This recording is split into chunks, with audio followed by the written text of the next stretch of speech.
Coach Becky with your Friday Fit Tip.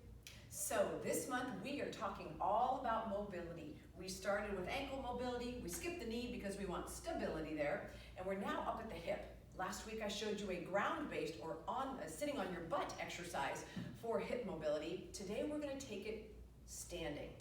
So with the hip, we want to be able to get good internal and external rotation. So what I'm going to show you is a ground-based exercise, starting with a real basic rendition of it and then moving up to something that's a little bit more advanced.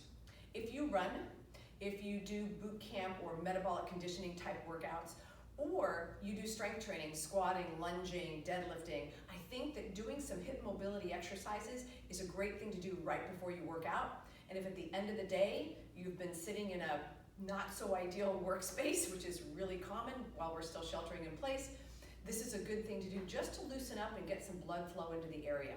So here we go. I'm going to use my trusty dowel here so I don't fall flat on my face when I go onto one leg.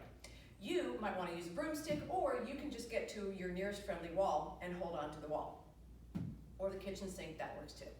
So all I'm going to start to do is I'm going to put most of my weight here on my left side, and I'm going to turn my knee in and turn my knee out as far as I can. So that's internal rotation. I'm moving the ball in the socket.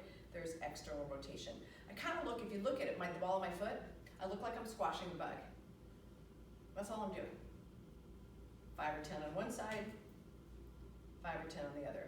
Really, really basic move. If you tend to get tight there back in the butt, this is a good way to just start to warm things up and release a little bit, okay? Now let's take that a little bit more aggressively. We're gonna come up onto one foot, that's why Mr. Dowell is here, just in case, and I'm gonna turn my foot in, or my knee in, and I'm gonna come out and turn around. So watch that again. In, up, and out. All the way in, almost going pigeon-toed there, and all the way out.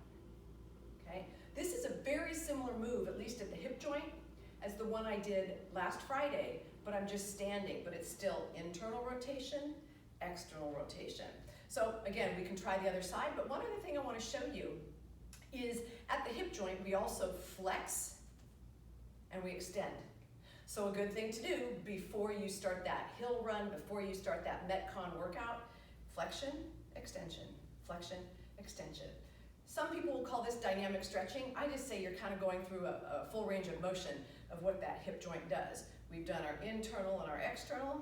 We can do that a few times and then we swing through. All right, so after a long day of sitting or pre-workout, these are several different iterations of how you can get a little bit more hip mobility. So this is Coach Becky with your Friday Fit Tip. Make it a great day.